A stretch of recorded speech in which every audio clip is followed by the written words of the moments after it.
संध्याकाळच्या जेवणासाठी अगदी झटपट होणारी मऊसूत अशी मसाला खिचडी अगदी झटपट बनते आणि चवीलाही खूप छान लागते.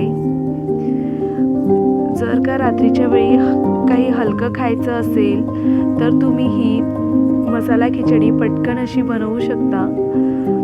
तर यासाठी मी इथे 1 वाटी तांदूळ घेतला आहे.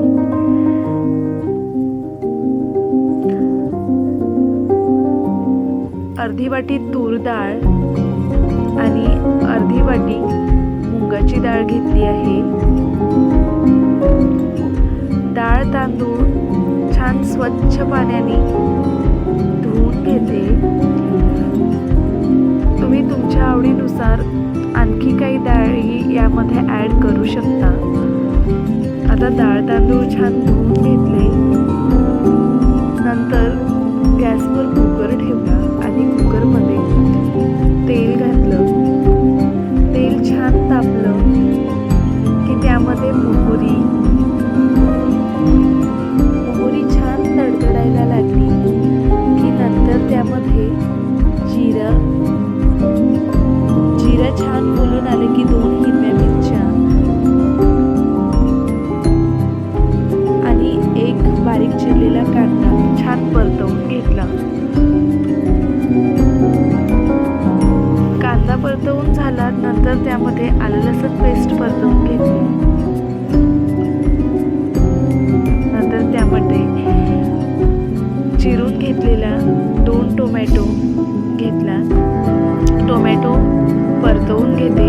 टोमॅटो लवकर शिजण्यासाठी मी इथे झाकण ठेवलं आहे. टोमॅटो शिजताना जर का आपण झाकण ठेवलं तर टोमॅटो लवकर मऊ पडतो. नंतर त्यामध्ये सुके मसाले, चवीनुसार मीठ, 1 चम्मच लाल तिखट, अर्धा चम्मच हळद, तिखट मीठ आणि हळद इतकेच सुके मसाले मी वापरले आहे. कोणतेही एक्स्ट्राचे मसाले मी इथे वापरले नाही. नंतर त्यामध्ये तोंडली घेतली आहे. 2 ते 3 तोंडल्या कट करून घेतल्या. त्यानंतर फुलकोबी आणि मेथी हे व्हेजिटेबल्स घेतले आहेत मी इथे. तोंडली, फुलकोबी आणि मेथी छान परतवून घेते. इथे भाज्या छान मिनिटभर परतवून झाल्या. भाज्या छान मिनिटभर परतवून झाल्या आहे. आता यामध्ये मी डाळ तांदूळ घालते.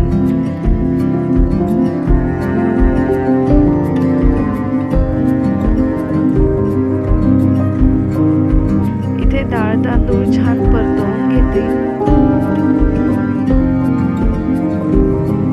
एका बाजूला मी इथे खिचडीमध्ये घालण्यासाठी पाणी गरम करायला ठेवलं आहे. तर तांदूळ डाळच्या 1.5 ते 2 पट इतकं पाणी घ्यायचं आहे. तर इथे मी 2 पट पाणी घेतलं आहे. शक्यतो गरम पाणीच घालायचं. गरम पाणी घालून छान मिक्स केलं आणि नंतर त्यावर कोथिंबीर घातली. कोथिंबीरने सुवास छान येतो आणि टेस्टही छान होते. नंतर कुकरचं झाकण लावून घेते आणि 2 शिट्ट्या करून घेते कुकरच्या.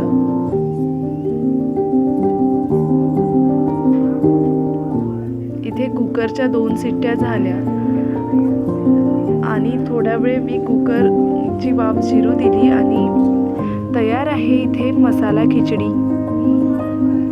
बघा किती छान दिसते आहे आणि चवीलाही खूप छान झाली.